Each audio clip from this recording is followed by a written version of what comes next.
ነገር ግን ሃይማኖት የማይፈቅደውን ሃይማኖት የማያዘውን የሰው ልጅ ሰውን ከሰው እያፈናቀለ ሰውን በሰው እያሳደደ 2012 ላይ ለመሸጋገር አቆብቁቦ ይገኛል።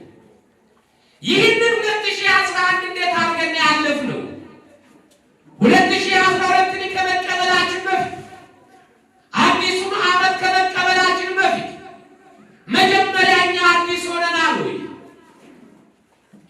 አሮጌውን ዓመት ከማለፋችን በፊት አሮጌ አመለካከታችንን፣ ኋላ ቀር አመለካከታችንን፣ የዘረኝነት አመለካከታችንን፣ የብሔርተኝነት አመለካከታችንን አስወግደናል ወይ?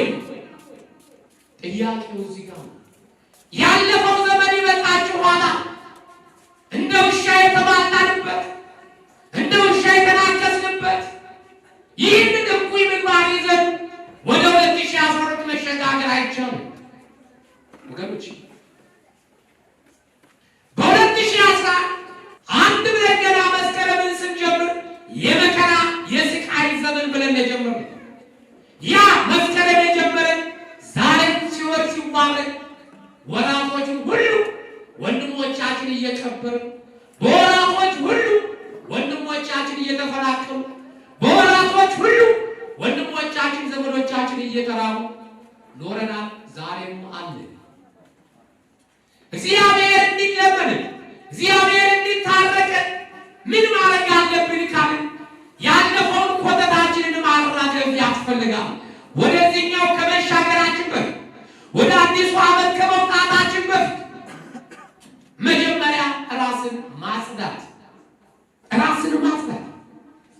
በኢሳይያስ ምዕራፍ 55 ቁጥር 8 ላይ እንዲህ አለ፣ ሐሳቤ እንደ ሐሳባችሁ መንገዳችሁም እንደ መንገዴ አይደለም ይላል እግዚአብሔር።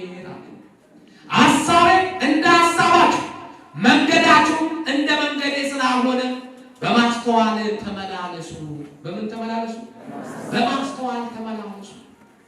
በማስተዋል ያለፈውን ዓመት እንዴት አሳለፍኩት? ያለፉ ወራቶች እንዴት በኔ ላይ አለፉ?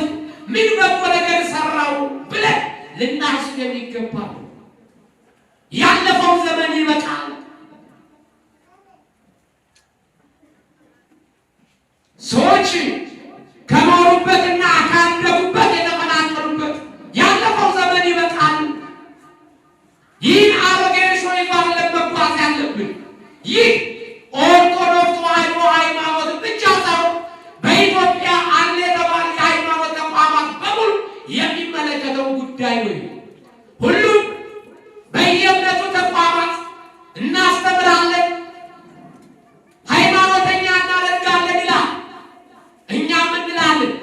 አስተምሮታችን ግን ትምህርታችን ግን የእግዚአብሔር ሰው ከማድረግና ከማከባበርና ከማፋቀር ይልቅ ድንጋይ አስወርዋሪ ሆነን ተገኝተናል።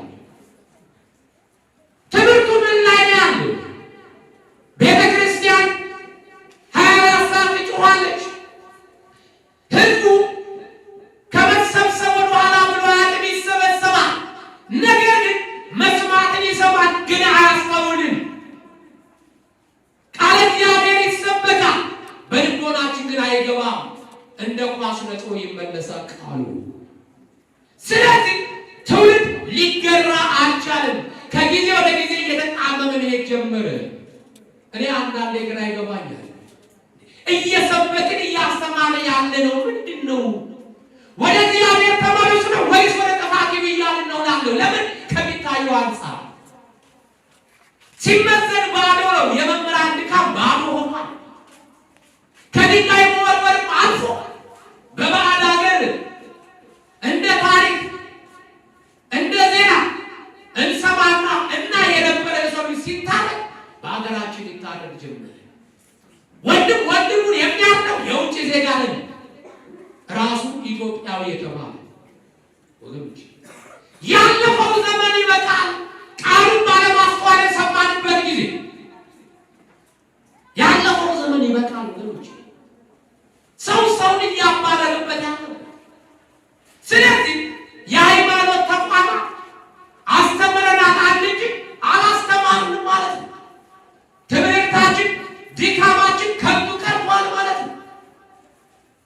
ትምህርታችን ቢሰምር ኖሮ የቀደሙት ነቢያት የቀደሙት ሐዋርያት ጠማማውን እያቃኑ ጉልበተኛውን ለእግዚአብሔር እጁን እንዲሰጥ እያደረጉ ወደ እግዚአብሔር ያቀርቡ ነበር። እኛ ግን ጉባኤው ግቢው ይሞላ ጢም ሚላ የሚማር አልጠፋ። ነገር ግን ንስሐ የሚገባ ስንት ሰው አለ ይባል ግን የለም። እዚህ ጋር መሰብሰባችን አዳራሹ መሙላታችን ምናልባት አስተማሪው አገልጋዩ ልናስደስት እንችል ይሆናል። እግዚአብሔር ግን ማስደሰት አይችልም። እግዚአብሔር ግን አይደሰትም። ወገኖች አገልጋይ ይደሰት ይችላል። አቤት ዛሬ ብዙ ሰው መጥቷል፣ አቤት ብዙ ምዕመናን መጥቷል እንል እንችል ይሆናል። እግዚአብሔር ደስ የሚለው ግን መቼ ነው ካላችሁ በመሰብሰባችን ሳይሆን ንስሐ ገብተን ሥጋውና ደሙን ስንቀበል ብቻ ነው እግዚአብሔር ደስ የሚለው። መምህራን መመዘን ያለባቸው እዚህ ጋር ምን ያክል ሰብከን ምን ያክል ወደ ቅዱስ ቁርባኑ አቅርበናል፣ ምን ያክል ሰብከንና አስተምረን ከውብንና ጎራ ወጥተናል፣ ምን ያክል መክረንና ገስጸን ከድንጋይ ወርዋሪነት ከቆንጨራ ያዥነት ከዘረኝነት ወደ ሃይማኖትነት አምጥተናል ብለን ልንጠይቅ የሚገባን አሁን ነው። ለዚህ ነው መንገዳችሁ ከመንገድ ሀሳባችሁ ከሀሳቤ ፈቀቅ ብሏል ያለው ክርስቶስ። ሀሳባችሁ ከሀሳቤ መንገዳችሁ ከመንገድ ፈቀቅ ብሏል። የእግዚአብሔር መንገድ ምንድን ነው? ቅንነት፣ በጎነት፣ መፋቀር፣ መተዛዘን፣ መከባበር። ዛሬ በመካከላችን መከባበር አለ? ዛሬ በመካከላችን ፍቅር አለ? ዛሬ በመካከላችን መተዛዘን አለ? ዛሬ በመካከላችን እንግዳ መቀበል አለ? ዛሬ እኮ ስሙን ብቻ ይዘን ያለ ነው ኢትዮጵያ እንግዳ ተቀባይ ነች ይባላል። ግን አላየንም። በዘመናችን የቀደሙት አባቶቻችን መልካቸው የማይመስል ቋንቋቸው የማይመስል ብዙ እንግዳዎችን ተቀብለው የታሪክ መዛግብት ላይ ተጽፎ እናየዋለን። ዛሬ ግን በቀደመው ታሪክ ያለ ነው እንጂ ታሪክንም አልሰራንም። ታሪክን ማቆየት አቅቶ እየበታተነው እንገኛለን። ክርስቲያን ወይ ታሪክ መስራት ወይ ታሪክ ማቆየት ግዴታው ነበር። እኛ እንደቀደሙት አባቶቻችን ታሪክ መስራት እንኳን ያቅተን የአባቶችን ታሪክ እንኳን ማቆየት አቅቶ እንግዳ መቀበላችን ትተን ዛሬ እንግዳ ሲመጣ ገና በሩ እየተንኳኳ ሲንኳኳ እየበላን ሆነ ቶሎ በይ ዞር አለኝ እባክሽ ዞር አለኝ። እዛ ራስ ወዳጅነት፣ ስግብግብነት፣ መጨካከል ይቺ ትንሽ ያልናፈች እየበረከተች ተባስታ እርስ በርሳችን እንድንገፋፋ እርስ በርሳችን አንዱ ገፊ እንዲሆን ያደረገች በመጽሐፈ ኢዮብ ምዕራፍ 37 ቁጥር 19 እንዲህ አለ፣ እኛ ከጨለማ የተነሳ በስርዓት መናገር አንችልምና የምንለውን አሳውቀን አለ ኢዮብ። እኛ ከጨለማ የተነሳ የምንናገረውን አናውቅምና የምንለውን አንተ አሳውቀን። ጨለማ የተባለው ይህ ፀሐይ መግባትና መውጣት አይደለም ወገኖች። ጨለማ የተባለው ፍቅር ማጣት ነው። ጨለማ የተባለው መጨካከል፣ ሰው በእግዚአብሔር ፊት ቆሞ ሰው እየተጨነቀ ሰው እየተገፋ መለመን የሚገባው ስለ ሀገር መለመን የሚገባው ስለ ወገን ሆኖ ሳለ ዛሬም ስለሱ ሎተሪ ማውጣትና ስለ ቪዛው የሚጨነቅ የምንለውን አናውቅም ማለት ተጨንቀናል። የምንለው ስለማናውቅ የምንናገረውን አንተ አሳውቀን ወገኖች። በእግዚአብሔር ፊት ቆመን የምናመለክተው ጥያቄ ምን አይነት ጥያቄ ነው? ስለ ሀገር ደህንነት፣ ስለ ወገን ሰላም ወይስ ዛሬ እኔ ብቻ ነኝ? ስለ እኔ ብቻ እኔም ብቻ አውረኝ፣ እኔም ብቻ አብላኝ፣ እኔም ብቻ አኑረኝ ነው ጥያቄ። ይሄ ቆለ ተሳስተን ወገኖች። ያለፈው ዘመን ይበቃል። የአባቶቻችንን ታሪክ ያላስታወስንበት ዘመን የቀደሙት አባቶቻችን ሳይማሩ ተብለው ብሔር፣ ቋንቋ፣ ቁመና፣ መልክ ሳይለያቸው አንድ ሆነው አባቶቻችን የውጭ ወራሪ ሲመጣ ድል አድርገው አንድ አገር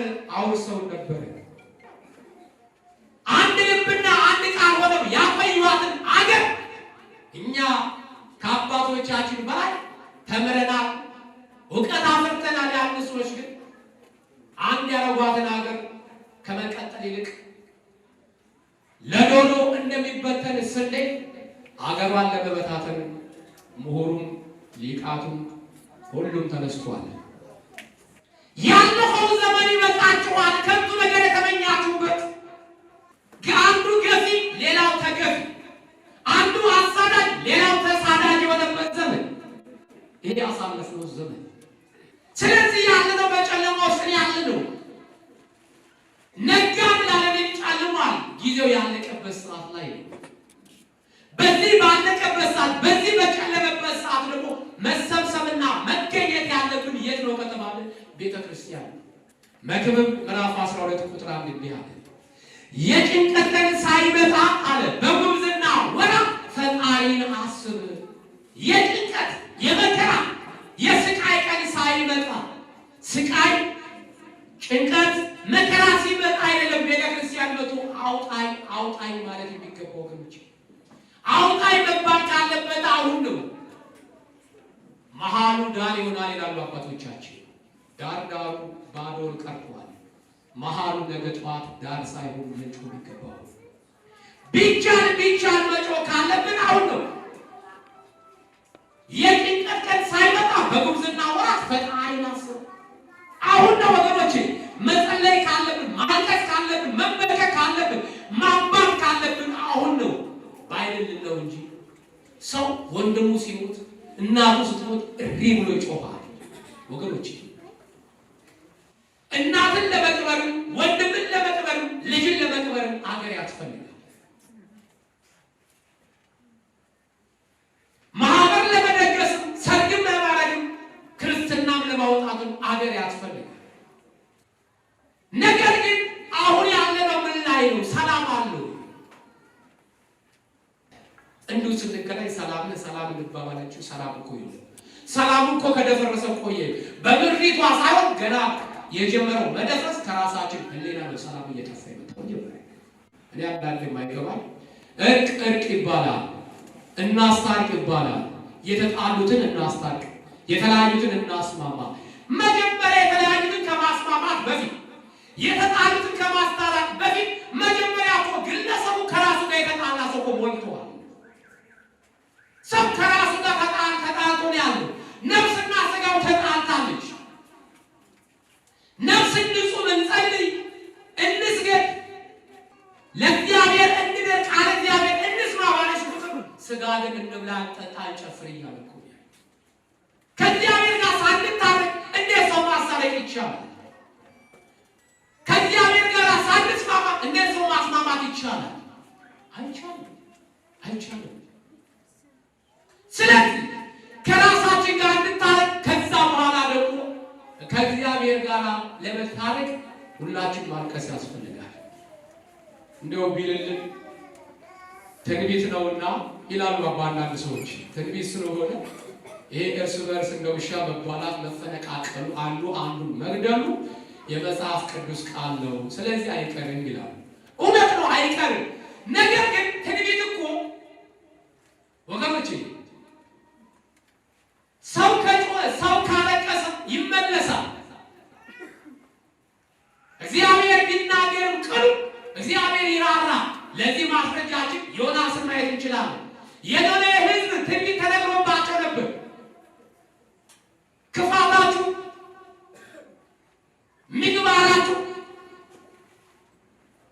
በእኔ ዘንድ እንደ ሪያ እጥበት ሆናችሁ ተገኝታችኋልና ቅድስና ስላልተገኘባችሁ የዛሬ 3 ዓመትም አይደለም የዛሬ 3 ወርም አይደለም በ3 ቀን ውስጥ ወደ እኔ ካልተመለሱ እሳት ይወርዳል ብለህ ዝም ተናገር ተብሎ ዮናስ ተልኮ ነበር። እግዚአብሔር ግን ዮናስን ቢልከው ቃሉን ቢናገርም ያስተላልፈው በወቅቱ የነበሩት ሕዝቦች ግን መልእክቱንና መመሪያውን ሰምተው መኳንንት፣ መሳፍንት፣ ንጉሥ፣ ሀብታም፣ ድሃ፣ አረጋዊ፣ ሕፃናት ሳይሉ ሁሉ ወደ እግዚአብሔር አነቡ፣ ወደ እግዚአብሔር አለቀሱ። ነገሥታቱ፣ መኳንንቱ ማቃቸውን ለበሱ፣ አመነሰነሱ።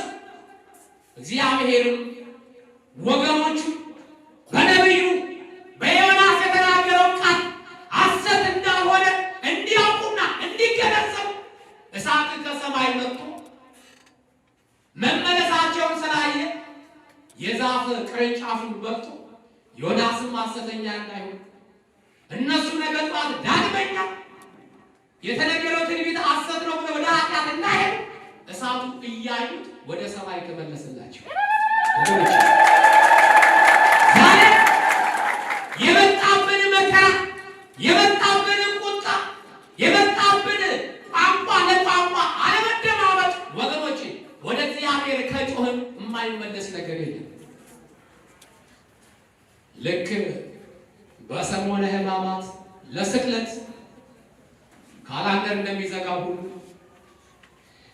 ለ7 ወርም ሳይሆን ለ7 ቀናት ብቻ ሁሉ በየቤተ ሃይማኖት ድንጋይ እየተሸከመ በብርክክ ለ7 ቀን አዋጅ ታውጆ ብንጾምና ብንጸልይ ወደ እግዚአብሔር ብንጮህ ወገኖች ይሄ ሁሉ የምንሰማው እልቂት፣ ይሄ ሁሉ የምንሰማው ግርግር፣ ወደፊትም የምንሰማውና የምናየው መከራ ባላየን ነበር። ግን ማን እንዲያርጎ ይብራል? ማን አዋጁን ያውጀው? ሁሉም አንገት ለእንዳና ልቡ ያበጠ ሆነ። እሱን ካረጋው ህመሙ የማይሰማው ሰው እኮ ነው።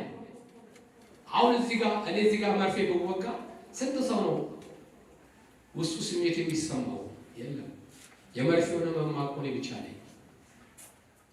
ይሄ ይወን ያስቸገረ እንጂ ለ7 ቀን አዋጅ ታውጆ በኢትዮጵያ ውስጥ ስራ ተዘርቶ በየእምነቱ ቢያለቅስና ቢጮህ ድንጋይ ተሸክሞ በብርክክ ቢሄድ ሕፃናት ቢጾሙ እግዚአብሔር የመጣብንን መከራና ስቃይ ያርቅልን ነበር። ነገር ግን አሁንም ገና ነን እኛ። ያለፈው ዘመን ይበቃችኋል። በመዳራት ያለ ልክ በመጠጣት ነው ስራ የሰራችሁበት ዘመን ይበቃል። ዛሬም በመከራው ዘመን፣ ዛሬም በስቃዩ ዘመን እንሰክራለን፣ እንዘፍናለን፣ ነው ስራ እንሰራለን። በየመንገድ ላይ እንደ እንስሳ እንዳራለን። እንዲህ ይላል በሮሜ ምዕራፍ 12 ቁጥር 17 እስከ 18 እንዲህ ለማንም ስለ ክፉ ፋንታ ክፉ አትመልሱ፣ በሰው ሁሉ ፊት መልካም የሆነውን አስቡ። ቢቻላችሁ በእናንተ በኩል ከሰው ሁሉ ጋር በሰላም ኑሩ። ከምን ጋር? ቢቻላችሁ ከእናንተ አባት ጋር አይደለም፣ ቢቻላችሁ ከዘመድ ጋር አይደለም፣ ቢቻላችሁ ከጎረቤት አይደለም፣ ቢቻላችሁ ከአካባቢ ሰው ጋር አይደለም፣ ከሰው ጋር ሁሉ በሰላም ኑሩ ነው። በውከት ኑሩ፣ በማፈናቀል ኑሩ፣ በመስረቅ ኑሩ፣ ሰውን በመግደል ኑሩ አይደለም ያለው፣ በሰላም ኑሩ ቢቻላችሁ። ወገኖች ያን ጊዜ ነው እግዚአብሔር ሰላማዊ ኢየሱስ ክርስቶስ በውስጣችን ገብቶ የምንጨነቀው ነገር አስወግዶ ማረጋጋትን የሚሰጥ። በአንደኛ ተሰሎንቄ ምዕራፍ 5 ቁጥር 15 እንዲህ አለ፣ ማንም ለሌላው በክፉ ፋንታ ክፋትን እንዳይመልስ ተጠንቀቁ፣ ነገር ግን ሁልጊዜ እርስ በርሳችሁ ለሁሉም መልካሙን ለማድረግ ትጉ። ማንም ክፉን በክፉ አይመልስ። ዛሬ አካሄዳችን እንዴ መልካም ላደረገልን ሰው መልካም እናደርገው ወይስ ክፉ ነው አለልን ሰው ክፉ መልካም ነገር እንሰራለት? ለመታን ነው የምንጸልየው ወይስ ለስጋ ዘመዳችን ነው የምንጸልየው? መልካም ነገር ላደረጉልን ሰዎች ነው መልካም ብድራት የምንመልሰው ወይ ክፉ ስራ ላደረጉልን ሰዎች ነው ወይ መልካም ነገር ሰርተን የምናስተምራቸው? ያለፈው ዘመን ይበቃል የተባለው ለዚህ ነው። ክፉን በክፉ የመለስንበት ዘመን ይበቃል። ክፉን በክፉ የተቃወምንበት፣ አንዱ ጨቋኝ ሌላው ተጨቋኝ እያለ የተረክንበት ዘመን ይበቃል።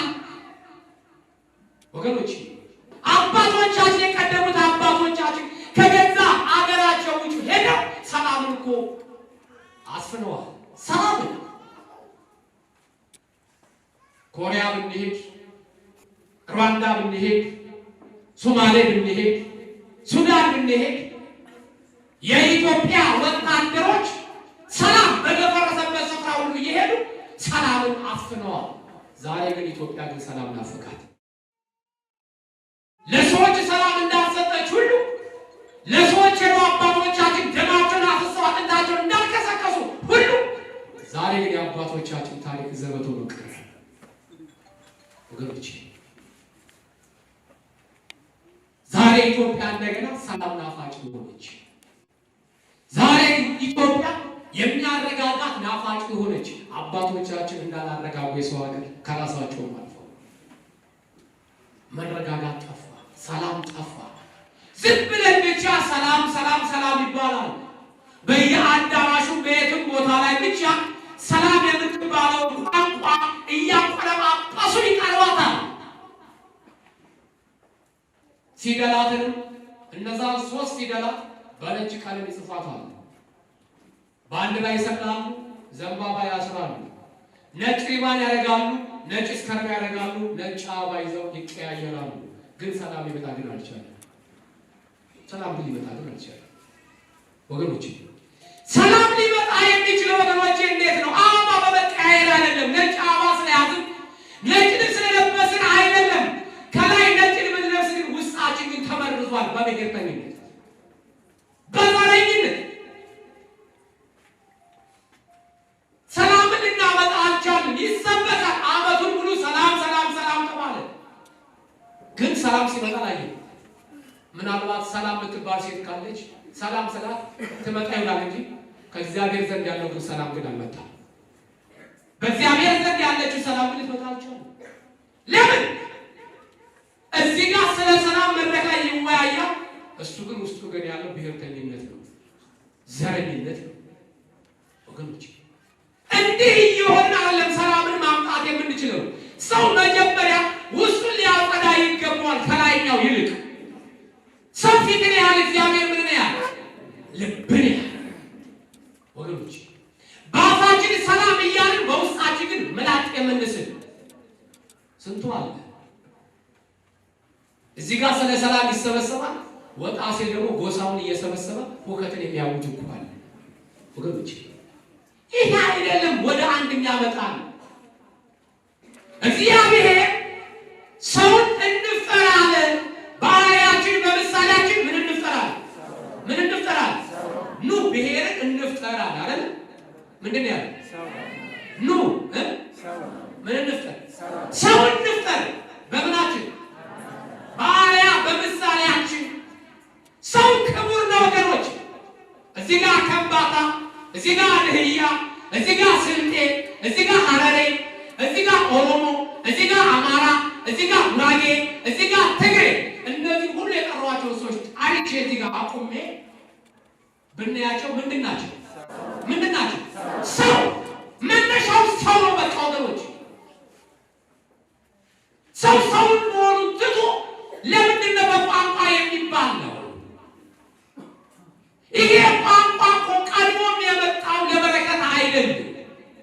ቀድሞም የመጣው የቋንቋ ለበረከት አይደለም። ኦሪት ዘፍጥረት ምዕራፍ 11 ቁጥር 1 ላይ ስንመለከተው ምድር ሁሉ አንድ ቋንቋ ነበረች አለ። ምን አለች? ምድር ሁሉ ምን ነበረች አለ? አንድ ቋንቋ ነበረች። አንድ ቋንቋ። እግዚአብሔርም አየ፣ ተመለከተ፣ የሰማይ አዕዋፍንም አራዊትንም እንስሳትንም ፈጠረ። ፈጠረ። ሰው ከፈጠረ በኋላ ፈጠረና ምን አለ? ለእንስሳትም ለአራዊትም ለአዕዋፋትም ፈጠራቸው እንጂ ስም አላወጣላቸው። ግን ወደ ሰው ልጅ አባት ወደ አዳም ሰደዳቸው ይላል። አዳምን አንበሳውን አንበሳ እያለ ጅቡን ጅብ እያለ ስም አወጣላቸው። እርግብን እርግብ እያለ አሞራውን አሞራ እያለ ስም አወጣላቸው። የቤት እንስሳትንም በጉንም በግ፣ ፍየሉን ፍየል፣ ላሟንም ላም እያለ ስም አወጣላቸው። ሁሉም ስማቸውን እያጸደፉ ይሄዱ ነበረ። ስለዚህ የሰው የእንስሳቱ ቋንቋ አንድ ነበረ ይላል መጽሐፈ ኩፋሌ ምዕራፍ 5 ላይ። የሰውና የእንስሳት ቋንቋ ስንት ነበር ይላል? አንድ ነበር። አዳምን ከፈጠረ በኋላ ምን አለ እግዚአብሔር? ግዛ፣ ንዳ፣ ሁሉን ነገር ፈቀደልን። ነገር ግን እችን እንዳትነካ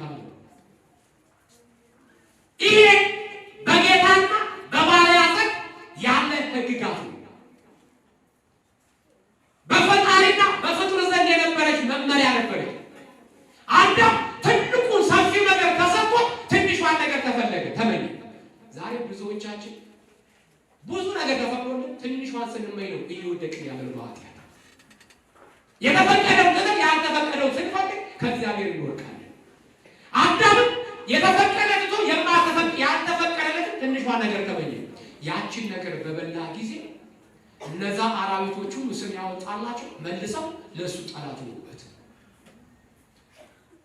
መጀመሪያ ከእንስሳት ጋር፣ ከአራዊት ጋር፣ ከአዕዋፍ ጋር በቋንቋ ይግባባ የነበረው አዳም በቋንቋ መግባባት አዳም ለእግዚአብሔር ስላልተገዛ ለእግዚአብሔር ሕግጋት ስላልተመራ በሕጉ ስላልተመራ እነዛ እንስሳትና አራዊቶቹ ለአዳም አንገዛለን ብለው አመፁበት። አዳም የእንስሳትን የአራዊትን ቋንቋ መስማት አቃተው ይላል። መጀመሪያ እንዳልሰማ ሁሉ አሁን ግን አቃተው። አሁንም የሰውና የእንስሳት ቋንቋ ይደባለቅ እንጂ የሰው ቋንቋ ግን አንድ ነበር። ለሁለተኛ ጊዜ የሰው ልጅ ዳግመኛ በደለ። በጥር 7 እንደምናየው የሰናዖር ግንብ ሰሩ። በምድር ላይ ሳንበተን ለስማችን ማስጠሪያ ሰማይ ጠቀስ ፎቅ እንስራ። ማን? የአዳም ልጆች አባቶቻችን እንዲያው ከተራበው ይልቅ ለጠገበው አዝናለሁ ይላሉ። እግዚአብሔር እውቀትን፣ ጥበብን፣ ሀብትን በሰጣቸው ጊዜ ለእግዚአብሔር ከማደር ይልቅ በምድር ላይ ሳንሞትና ሳንበተን ሰማይ ጠቀስ ፎቅ ሰርተን ወደ ላይ እንውጣ እግዚአብሔር ጋር እንድረሳለን። እግዚአብሔርን የሰው ልጆችን የሚሰሩትን ለመስራት አይከለከሉም፣ ይስሩ። ለሁሉም አንድ ቋንቋ አላቸዋል። ለሁሉም ስንት ቋንቋ አላቸው? አንድ ቋንቋ አላቸው። ነገር ግን አለ እግዚአብሔር ኑ እንውረድ፣ አንዱ የአንዱ ቋንቋ እንዳይሰማ ቋንቋቸውን እንደባልቀዋል። ቋንቋ የመጣው ከዚህ በኋላ ነው። የመጣው ለበረከት ሳይሆን ለመቅሰፍት ይመጣል። ለመቅሰፍት እግዚአብሔርን በመበደላችን እግዚአብሔርን በማሳዘናችን ከእግዚአብሔር ሕግ በመተላለፋቸው አባቶቻችን እግዚአብሔር ምሪቷን በቋንቋ መታት ይላል። በቋንቋ ቁጣ ባል የሚስቱን ቋንቋ እንዳይሰማ፣ ሚስት የባሏን ቋንቋ እንዳይሰሙ፣ ወላጅ የልጆቻቸውን ቋንቋ እንዳይሰሙ እርስ በርሳቸው መግባባታቸው ተበታተኑ ይላል። ይሄ ቋንቋ ነው ዛሬ ወገኖቼ ሁላችን እየረበሸን ያለ። ኢትዮጵያዊነትን ከማቀንቀን ይልቅ ብሔርተኝነትን የምናቀንቅ። ለዚህ ነው ሐዋርያው ጢሞቴዎስ ያለፈው ዘመን ይበቃል፣ የቀደሙት አባቶቻችን እግዚአብሔርን ሕግና ሥርዓቱን በመተላለፋቸው ተቀሰፉ፣ የተቀሰፉትን የነበራቸውን ጸጋ አጡት። ጸጋቸው በአንድ ቋንቋ መናገር ነበር፣ እሱም አረማይክ ነበር። በአንድ ቋንቋ ከመናገር ተከለከሉ። ይሄ ቋንቋ ነው ሲዋረድ መካከላችን ገብቶ ዛሬ አንዱ የበላይ አንዱ በታች ነው እያለን እርስ በርሳችን ነው እንሻለን እንባለው። ቆንጨራ የሚያስቆጥተን ይሄ ነው። የኔ ይበልጣል የተባለ በየእግር ኳስ ጨዋታው ብሔርተኝነት ነው ያለው። በየዩኒቨርሲቲ ተቋማት ያለው ብሔርተኝነት ነው ያለው። ስለ ሀገር አንድነት፣ ስለ ሕዝብ አንድነት ተምሮ ይወጣል ከሚባለው ተማሪ በየዩኒቨርሲቲው ስለ ጎሳ ተምሮ ይወጣና ሊቅ ነኝ ብሎ በቴሌቪዥን መስኮት ሲቀር ምሁር ነው የተባለው፣ ሊቅ ነው የተባለው፣ አዋቂ ተብሎ የቀረበው አፋችን ከፍተን ለመስማት ስንቋቋ ስለ ትንሽ ጥቃቅን ወንዝና ቋጢ ስለተወለደባት አገር ታርቆ በዚህ ያክል ዓመታት ይሄን ያክል ዘመናት ስንረገጥ ኖረናል ብሎ ህዝብን ለሰላም ከመስበክ ይልቅ ሁከትን ዘርቶ የሚወጡ ሰዎች አሉ። ለዚህ ነው ቅዱስ ጴጥሮስ ያለፈው ዘመን ይበቃል ያለው።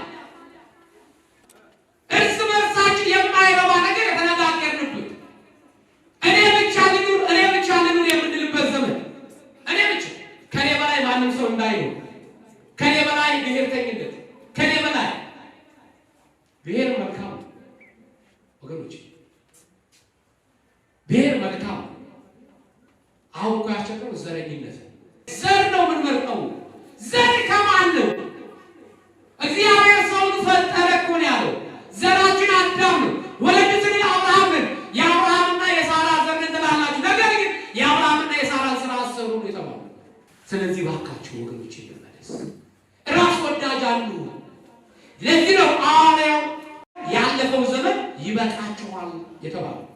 እንዲህ አለ በዚህ በማቴዎስ ወንጌል ምዕራፍ 5 ቁጥር 43 እስከ 44 ያለው ባልንጀራን ውደድ ጠላትህንም ጥላ እንደተባለ ሰምታችኋል። እኔ ግን እላችኋለሁ በሰማይ ላለ አባታችሁ ልጆች ትሆኑ ዘንድ ጠላቶቻችሁ ውደዱ። ምናችሁ ውደዱ? ጠላቶቻችሁ ውደዱ። የሚረግሟችሁንም መርቁ፣ ለሚጠሏችሁም ጸልዩላቸው። ጠላቶቻችሁ ውደዱ፣ ለሚያሳድዷችሁ መርቁ። ዛሬ ነው እየመረቀ ያለው። የኔ ብሔር ተፈናቅሏል፣ የነገ ጧት አፈናቅልሃለሁ እኮ ነው ያለው። ከየት ነው የመጣው? ለዚህ እኮ ነው ያለፈው ዘመን ይበቃችኋል።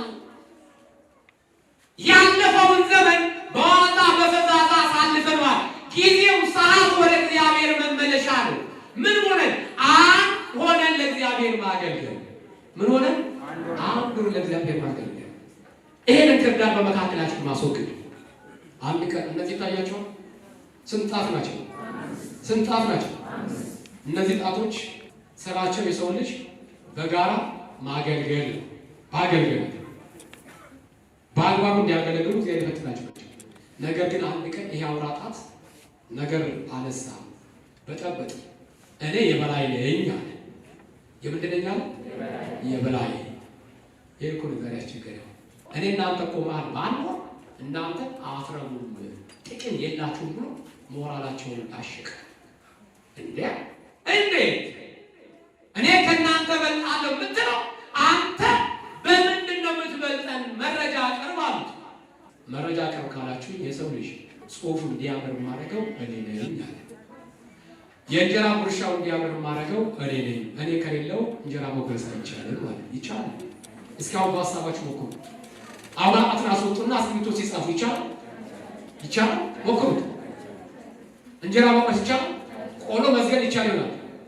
ጉርሻን ማጉረስ ይቻላል? ይሄ ያለጣት ሁሉም ራሳቸውን አይቶ የማያውቁ ጣቶች አሁን ሁሉም ፉከራ ጀመረ። እኔ ወንዱ እኔ ጀግና ማለት ጀመረ። የማይረባ ነገር፣ የማይረባ ፉከራ።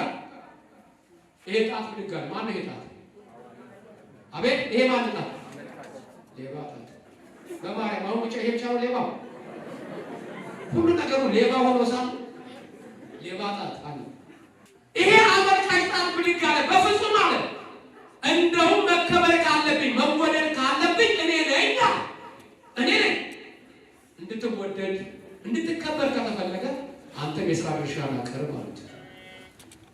እንግዲህ አውስ አለ የሥራ ድርሻዬን ማቅረብ ከፈለኩኝ አለ በመኳንንቱም በመሳፍንቱም ዘንድ አለ ለመሾምም ለመሻርም እናንተ አራታችሁ ጎንበስ ጎንበስ አድርገው የሚጠቁሙት እኔ ነው። ለጥቆማ ማገለግል እኔ ነኝ። መራራውንም ጣፋጩንም ለመቅመስ ቅድሚያ የምሰነዘረው እኔ ነኝ። ስለዚህ በዚህ ልከበር ይገባኛል ማለት ነው። አሁን ሲያይ ሁለቱ አምፀዋል። መሀል ጣት ብድግ አለ። ሁለቱ አምፀው ሌላውን ሊያሳምሱበት ነው። ሁለቱ ምን እያደረጋችሁ ነው አለ። እናንተ አለ እንደውም መከበር ካለብኝ መወደድ ካለብኝ እኔ ነኝ። እኔ ነኝ። በልሽ አንተ ምን የሥራ ድርሻ አለ? እኔማ ከእናንተ እንደምከብርና እንደምወደድማ ራሳችሁ ታውቃላችሁ። ሁለቱም ግራ አዝማች ሁለቱም ቀኝ አዝማች አድርጌ መሀላችሁ ቁጭ ብያለሁ። ቃላችሁ ደቆሳችኋለሁ። የዛሬው ፖለቲካ እንዲሆን አስቸግሮናል። የዛሬው ብሔርተኝነት እንዲሆን አስቸግሮናል። እኔ በልጣለሁ ይሆን አስቸግሮናል። እኔ በልጣለሁ ይሄ ነው ችግሩ። የኔ በልጣን እየተባልን እየተጓተትን ጊዜው እየመሸብን ንስሐ ሳንገባ ስንቅ ሳንሰንቅ እንዲሁ እንደ ሜዳ ተበትነን ልንቀር ትንሽ የቀረው ወገኖች ማቀራው ይሄ ቀለበጣት ብድግ አለ። ይሄ ይወጣል በፍጹም አለ። እንግዲያውስ መወደድና መከበር ካለብን እኔ ነኝ አለ። ማን? ይሄኛው ጣት። የሥራ ድርሻ አቅርብ ተባለ። የሥራ ድርሻ ማቅረብ እችላለሁ። ሀብታሙ ወርቅ፣ ዕንቁ፣ ደሃው ብርና መዳብ ቀለበት አስሬ ከርቀት የምታየው ጎልቼ እኔ ነኝ። እናንተን ቢወዱ ኑሮ ለእናንተ ያጠልቁላችሁ ነበር ለአራታችሁ። ነገር ግን ከእናንተ ላይ ግን ቃል ኪዳን የሚተሳሰቡ በእኔ ስለሆነ እኔ መከበር አለብኝ። አሁን ማቀረ ትንሽ ዋጋት ረጅመች ወፍራመች። ለዚህ እኮ ነው ዳራው ጥቁጭ ያረጋል። አቅሟ ላይ ታሷም ዳቁጭ ብላለች። ዛሬም እንደዚህ ጋሪው እንደቀሰዋል የተገፋ የተጨቆናል ባልሆነ ትርክ ባልሆነ ታሪክ የቀደሙት አባቶችን ቅድመ አያቶችን ያርገውናል እየተባለ የተገፋና የተጨቆነ ሰው በመሃላችን አለው። እሱ ባላየው እሱ ባልሰማው በቀደሙት አባቶች ግን እየተጨፈለቀ ያለ ሰው መሃላችን አለ። እቺ ጣት ግን ምናለች?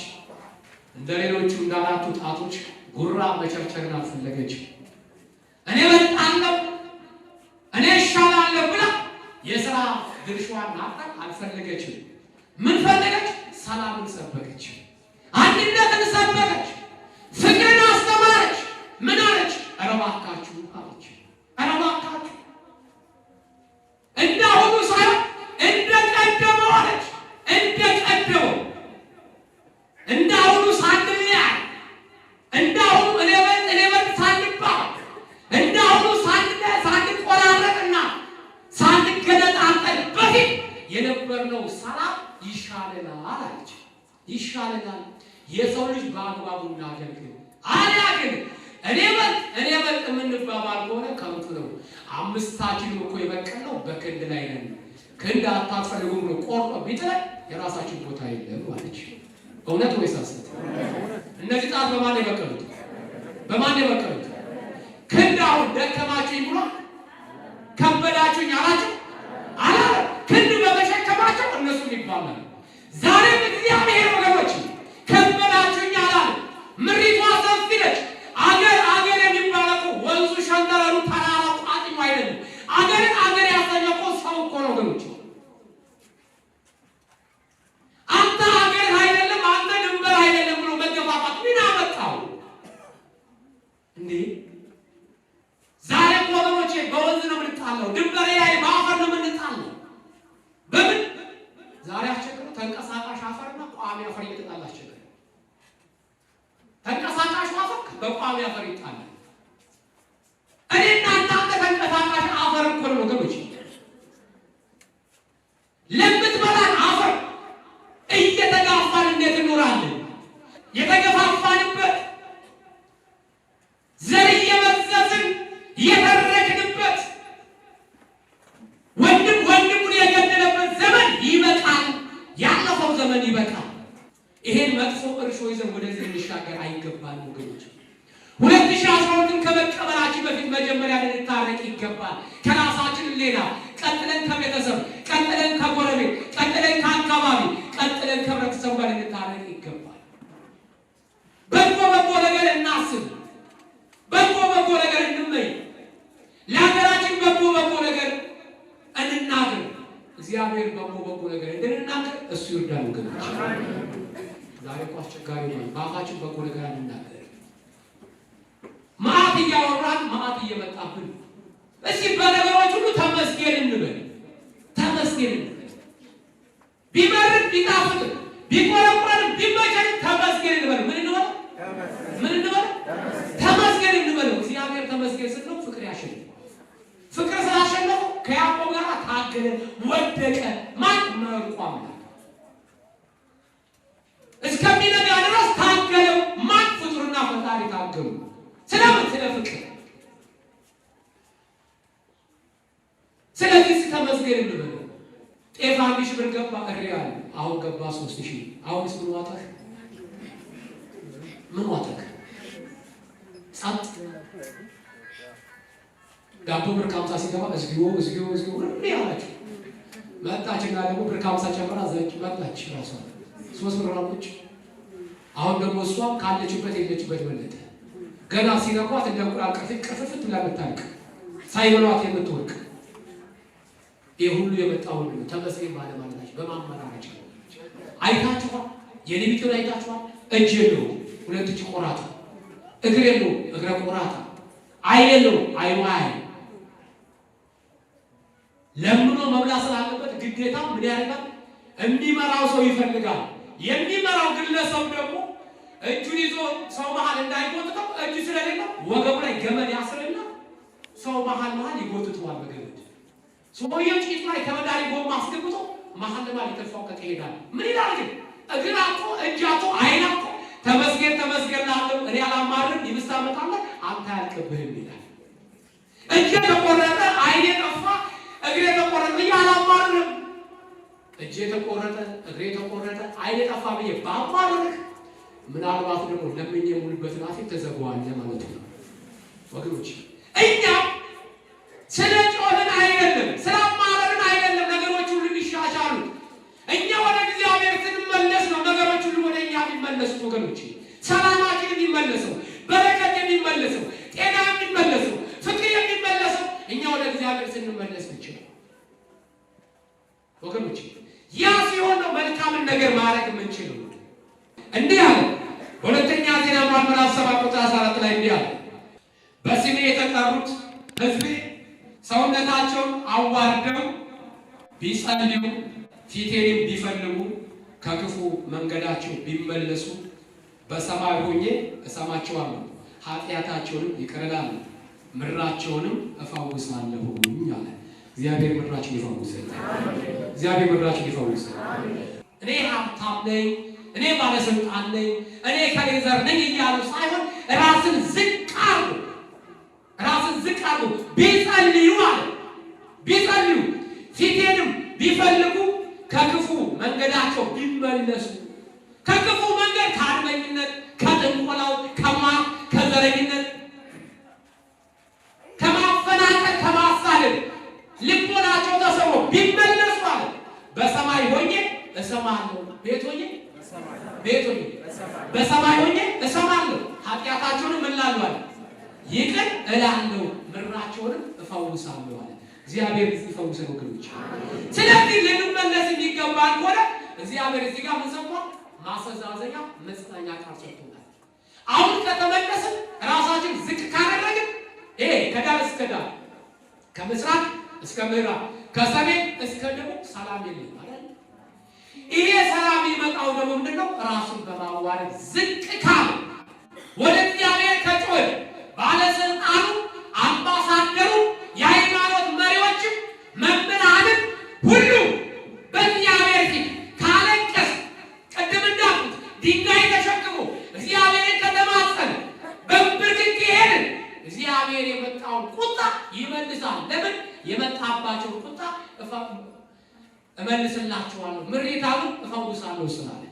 በሉቃስ ወንጌል ምዕራፍ 13 ቁጥር 5 ላይ እንዲህ አለ፣ ነገር ግን ንስሐ ባትገቡ ሁላችሁም እንደዚህ ትጠፋላችሁ። እንደማ እንዳየነው በውጭ እንደምንሰማው አገር አልባ የሆኑት መንግስት አልባ የሆኑት ስም መጥራት አያስፈልግም። በጎ ነገር መመኘት መልካም ነው። ብዙ ምሁራኖች ብዙ ሊቃኖች ተሰብስበው በጎ ነገር አንድነትን ከመናገር ይልቅ ምሳሌ የሚያነሱት የተለያዩትን ምሳሌ የሚያነሱትን አገር እግዚአብሔር ያልሆኑትን ሃይማኖት የሌላቸውን አገር እንደ አርያ እያነሱ ይሰብካሉ፣ ያስተምራሉ። ወደፊት ኢትዮጵያ ዕጣ ፈንታዋ እንደዚህኛው ሀገር ትበታተናለች፣ እንደዚህ አገር አልባ ትሆናለች ይላሉ። እኛና እነዛ ሀገሮች እንለያያለን። ይቺ ሀገር ማለት የማን ሀገር ነች? ይቺ ሀገር የማን ነች? 47 ቦታ ኢትዮጵያ ተብላ የተነሳች ሀገር እግዚአብሔር ነች። አጠፋ የመጣብን መከራ የመጣብን ቁጣ በአገሪቷ በምድሪቷ ክፉነት ሳይሆን በሰው ክፋት የተነሳ በሰው ተንኮል የመጣ ጦስ ነው። ሁላችን ለዚህ ልዩነት ያደረሰ ለዚህ ነው ያለፈው ዘመን ይበቃል። ያለፈው ዘመን ወገኖች ኢዮብ እኮ ለዚህ ነው የምናውቅ በጨለማ ውስጥ ያለነውና አለ በጨለማ ውስጥ ስለሆነ ያለነው አለ እኛ ከጨለማ የተነሳ በስርዓት መናገር ስለማንችል የምንናገረው አንተ አስተምረን ያለው ለዚህ ነው። በጨለማ ውስጥ ሆነ ሰው የሚጠይቀውን ያውቃል፣ የሚናገረውን ያውቃል። እግዚአብሔር ሲቆም ምን መጠየቅ እንዳለበት ለይተንፋለክ እስቲያው ለዚህ ጋር ማሰስቼ እግዚአብሔር ይመጣ ምን ጠይቃለህ ብለው እርግጠኛ ነኝ ብዙ ሰዎች ጥያቄያችን ይላል ስለ ስጋዊ ነገር ስለ ቪዛው ወጣቱም ያስጨንቀው ስለ ማትሪክ ጉዳይ እህቶቻችን ስለጀመሩት ጉዳይ ነው ሰዎች ጉድል ነው የሚፈልጉ እግዚአብሔርን እንሳስ ለገመባት ፈልጋለሁ ርስቱን መንግስቱን መውረስ ፈልጋለሁ ብሎ እግዚአብሔር የሚጠይቅ ሰው የማይረባ ጥያቄ እነሱ ሰውየው ምን አደረጋው ግንበኛ ነውና እንደው ጥሎበት በረከት የለውም ቤቱ በረከት አጥቷል እና ቆልቢ ገብሬ ስለት ይሰማል ሲባል ሰማ ቆልቢ ገብሬ ስለት ይሰማል እንዴ ቆይ ቆልቢ ገብሬ ስለከሰማ እኔ ሜዳ አለብኛልና ያቺን ድንጋይ እየጠረበ ከሚያገኝ አሳንቴ በቁም ይሰበስብና ቆልቢ ገብሬ ይሄዳል ከዛ በኋላ ህዝቡ እየተሳለመ ሲሄድ ግንቡ ጋር ቆሞ ለመጸለይ ፈለገ በዚህ ጋር ሲቆም በመስፋት በኩል ሎተሪ አውጣልኝ የሚል ሰው ይሰማል ሲጻፍ ሰው እባክህ ገብሬ ሎተሪ ካወጣልኝ አንድ በሬ ያመጣልሃል ሞክት ይላል ሰንዳም ትችተናል በመራብ በኩል ሲሄድ ደግሞ አንደኛው ደግሞ እባክህ ስራ አስጠኝ ይላል በዛኛው በኩል ሄደ በዛ በኩል ደግሞ ሲሄድ ደግሞ ውጭ አውጣኝ ይላል ብዙ ጥያቄ አለ አይቆይ ቅዱስ ገብርኤል አለ ስራ ስጠኝም ካልኩ ወረፋ ታስጠብቀኛለህ ሲጠይቁ ሰምቻለሁ አለ ሎተሪ አውጣልኝም አይደለም ሲጠይቁ ሰምቻለሁ ውጭ አውጣኝም አይደለም እኔ ሰው ያጠየቀን ጥያቄ ጠይቀሃለሁ ወረፋ ግን እንዳታስጠብቀኝ አለ ገብርኤል ወረፋ እንዳታስጠብቀኝ እሱም አለ የምነካው ነገር ሁሉ ወርቅ አድርግልኝ አለ ምንም ነው ሁሉ የምነካው ጥሩ ማለት ደስ ይላል አፈርለም አዎ ውጤቱን ሳታውቀው አዎ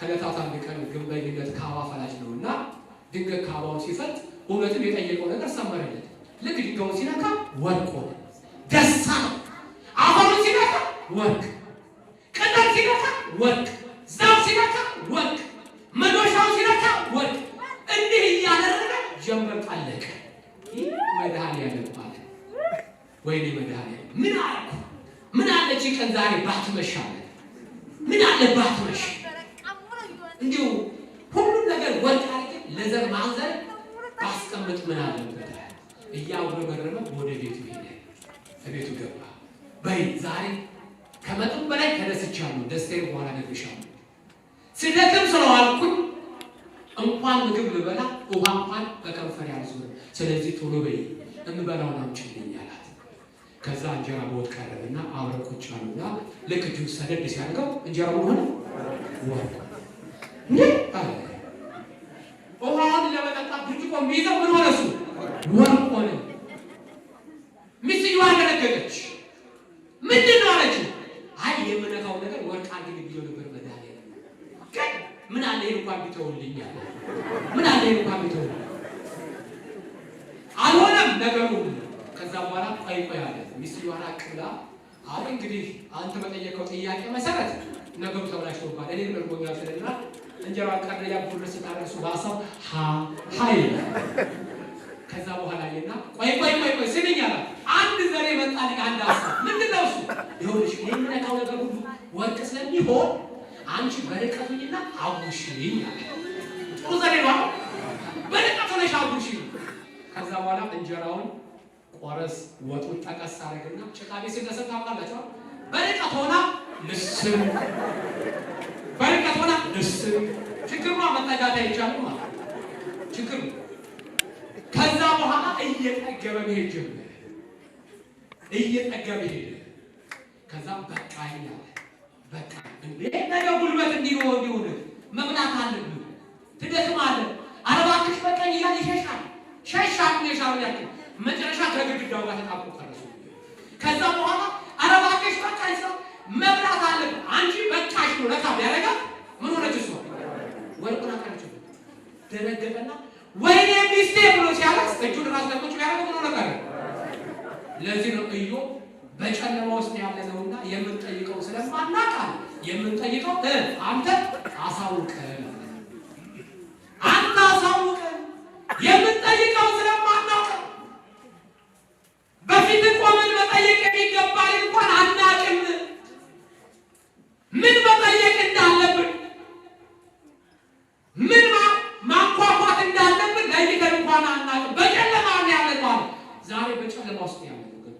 እንዲህ ይላል በትንቢተ ሚክያስ ምዕራፍ 2 ቁጥር 3 እንዲህ አለ፣ ዘመኑ ክፉ ነውና ቀጥ ብላችሁ አትሄዱ ማለት። ዘመኑ ምንድን ነው? ክፉ ነውና ቀጥ ብላችሁ አትሄዱ። ዘመኑ ከፏል ወገኖች።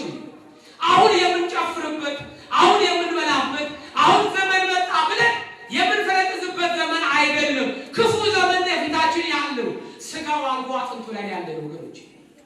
ስጋው አልቆ አጥንቱ ላይ ያለ ነው። ስለዚህ እጅ ላይ ተያይዘን ከቤተ ክርስቲያን ሳንርቅ ንስሐ ገባን ንስሐ ገብተን ስጋው ደግሞ ያልተቀበለ ስጋው ደግሞ ተቀብለን የበደልን ክሰን የቀማን መልሰን ራሳችን አዋርደን አምላካችን ፊት ልናለቅስ የሚገባው አሁን ነው ወገኖች። አሁን ጊዜው አሁን ነው። በዚህ በዘሌዋውያን ምዕራፍ 6 ቁጥር 13 ላይ ይላል የእስራኤላውያን ዘመን በሶስት ነገር ተበላሽቶባቸው ነበር ዘመናቸው። ከእግዚአብሔር ሕግና ሥርዓት በተላለፉ ጊዜ ከእግዚአብሔር ሕግ እኛ እናውቃለን ብለው በሄዱ ጊዜ እግዚአብሔር አምላክ እስራኤላውያን በሶስት ነገር ቀሰፋቸው። በስንት ነገር? በሶስት ነገር ቀሰፋቸው። ዘመናቸውን በሶስት ነገር አበላሸባቸው። እኔ ይሄ ነገር እንዳይመጣ ነው ዛሬ መሰራ። ይሄ ነገር እንዳይመጣ ፈራለሁ። ሶስቱም ነገሮች ምንድናቸው ከተባሉ አንደኛው በሰይፍ እንዲያልቁ አደረጋቸው። ዛሬ እርስ በርስ እንደሚተራረዱ የኢትዮጵያ ሕዝብ ወገኖቼ በዓላችን አይደለም ሰው አይደለም ሰው ሊያድ ወገኖቼ ያረባውን እንስሳ እንኳን የቤቱን እንስሳ እንኳን አርዶ አይሆን ነበር የቀደሙት አባቶቻችን። የቤት በጋቸው እንኳን ሌላ ሽጠው ነበር የሚያርዱት። ዛሬ ግን ሰው ያርዳል። ሰውን እያረደው ነው። ሰውን እያቃጠለው ነው። ልክ እንደ እንጨት እንደ ጫካ በሚነድ እሳት ውስጥ ወንድሙ ተሸክሞ አምጥቶ እሳት ውስጥ ይከታል። እንደና አባ ገብረ ማርያም ጅጅጋ ኪዳኖት የተካተሉት ተሸክሞ አምጥቶ የከተቷቸው እንዲህ ነው። የእስራኤል ዘመን አንደኛው በሰይፍ አለቁ ይላል። በሰይፍ ሁለተኛው በረሃብ ከሰይፍ የተረፉትን ደግሞ በረሃብ ፈጃቸው ነው። በረሃብ ከረሃብ ደግሞ እንደምንም ብለው የተረፉትን ደግሞ ምን አደረጋቸው? በበሽታ ፈጃቸው። ዘመናቸው በሶስት ነገር ተበላሸባቸው ይላል። ስለዚህ ወገኖቼ ዘመናችን በሶስት ነገር እንዳይበላሽ መረጋጋትና መጸለይ ካለብን አሁን ነው። በዘዳግም ምዕራፍ 28 ቁጥር 45 ላይ ያለ የአምላክን የእግዚአብሔርን ቃል ስላልሰማ ያዘዘንም ትእዛዝና ሥርዓቱን ስላልጠበቅ እስክትጠፋ ድረስ እነዚህ መርገሞች ሁሉ ይወርዱብሃል፣ ያሰቃዩማል፣ አንተንም ያገኙሃል። የአምላካችን የእግዚአብሔርን ቃል ባልሰማን ቁጥር ይህ የምንሰማው መከራና ስቃይ ሁሉ በእኛ ላይ ይመጣል። ግንስ ሕግጋቱን ሥርዓቱን ከጠበቅን ከንፍሮ ጥሬ የሚያወጣ እግዚአብሔር አምላክ ያወጣናል። እግዚአብሔር አምላክ አሁንም ያወጣል። ከመከራ ያሳርፈን ወገኖች። እግዚአብሔር ከሁላችን ጋር ይሁን። እግዚአብሔር አምላክ ለሀገራችን ሰላም ይስጥ። ያለፈውን ዘመን የተገፋፋንበት የተፈነቃቀልንበት አንዱ እኔ እበልጣለሁ የተባባልንበት ከንቱ ነገር ትተን ከዚህ በኋላ በአንድነት በፍቅር ሆነን የመጣብንን መከራ እግዚአብሔር አምላክ እንዲመልስልን እግዚአብሔር አምላክ ደግሞ የኛ ልቡና መልሶልን በቤቱ እንድንመለከት እግዚአብሔር አምላክ ሁላችን ይርዳል። አሜን። እግዚአብሔር ሁላችን ይርዳል። እቺ ነገር ነገራችሁ ማቆም ፈልጋለሁ። ሰውየው ሁኔታ ናቸው። ልጆቻችን ያስተምራሉ። ካስተማሩ በኋላ ልጆቼ አሉ በምሳሌ የሚያስተምሩት ይኸውላችሁ እኔ የኤሌክትሪክ ገመድ ነኝ አሉ። እኔ ምንድን ነኝ? የኤሌክትሪክ ገመድ ነኝ። መድኃኒዓለም ደግሞ አሉ እሱ ኤሌክትሪክና ፓወሩ እሱ ነው አሉ። እሱ ፓወሩ ማለት ምን ማለት ነው? እውቀቱ ጥበቡ የኔ ሳይሆን የእግዚአብሔር ነው። የማቀበላችሁ እውቀት የማቀበላችሁ ጥበብ እኔ አይደለም ያስተማርኳችሁ ለማለት ያክል ነው። ፓወሩና እውቀቱ መብራቱ እግዚአብሔር ነው። እኔ የኤሌክትሪክ ገመድ ነኝ፣ እናንተ ደግሞ አምፖል ናችሁ። እነዚህ ሶስቱ ሲገናኙ አሉ ምን ይሰጣሉ? ብርሃን። ኤሌክትሪክ የሌለበት ገመድ ምን ይሆናል? ይይዛል። ምን ይባላል? ኤሌክትሪክ አርባ ገመድ አይደል? ልብስ ማስጫ ገመድ አለ ይባላል። ኤሌክትሪክ ካለውስ የኤሌክትሪክ ገመድ ነው ማለት። አምፖል ብቻውን ያለ ኤሌክትሪክ ገመድ ይበራል? አምፖልና መብራት ገመድ ብቻ ቢቀጠል መብራት ከሌለው ይበራል? አይበራም። ሶስቱ ሲገናኝ ነው ገመዱ፣ ፓወሩ፣ አምፖሉም ሲገናኝ መብራት ይሆናል። ስለዚህ ክርስቶስ ኤሌክትሪክ ነው፣ እኔ ገመድ ነኝ፣ እናንተ አምፖል ናችሁ። ስለዚህ ብርሃናችሁ በሰው ፊት ይብራ። የተማራችሁ ትምህርት ይዛችሁ የጠፉትን መልሱ፣ የወደቁትን አንሱ፣ የተለያዩትን አንድ አድርጉ ብለው ይሰብኩ ጀመር።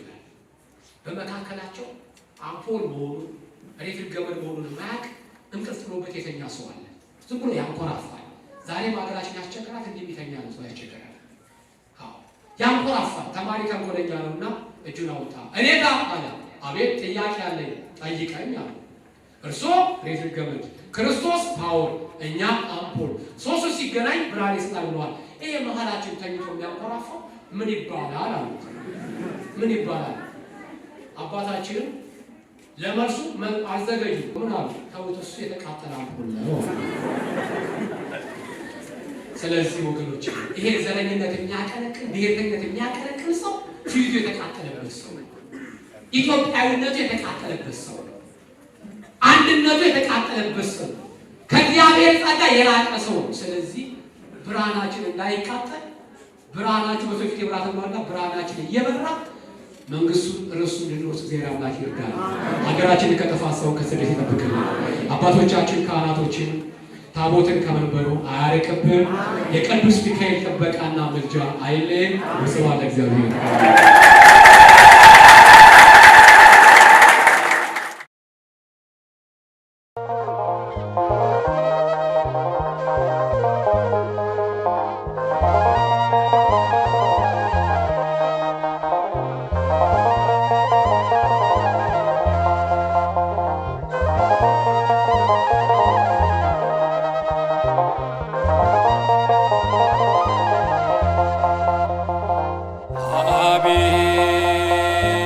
ጌታ ሆይ ሰላም ናፈቀን፣ ደጉን ዘመን አምጣ እባክህ ታረቀን። አቤቱ ጌታ ሆይ ሰላም ናፈቀን፣ ደጉን ዘመን አምጣ እባክህ ታረቀን።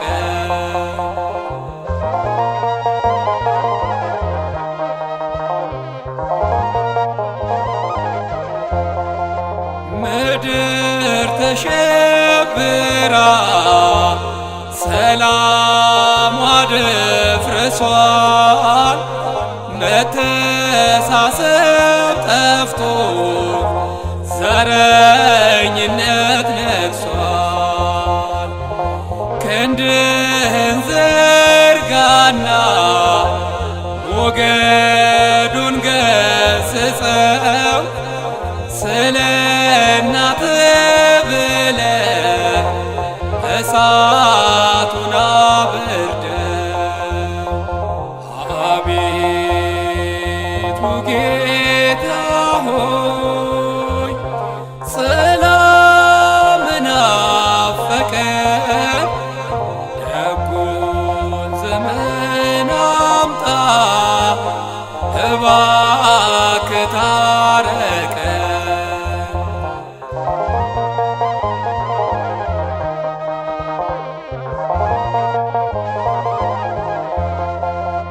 ሕዝብም በሕዝብ ላይ ተነስቷል በቀል፣ መጨካከን በዝቶ አልቋል የለም ወገን።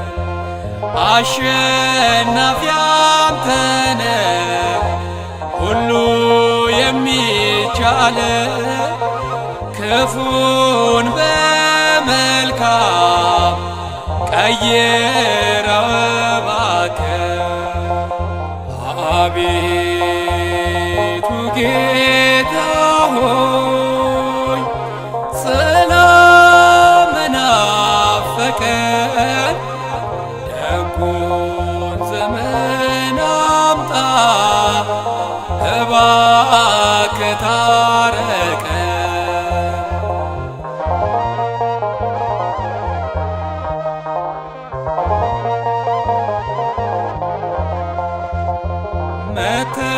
መተዛዘን ጠፋ፣ የሰው ልጅ ጨከነ፣ በገዛ ወንድሙ ሞቱን አፋጠነ። ንጹሕ ደም ፈሰሰ፣ ተጓደለ ፍርድ። ጌታ ሆይ ገስጸው፣ ሰይጣን ይወገድ። አቤቱ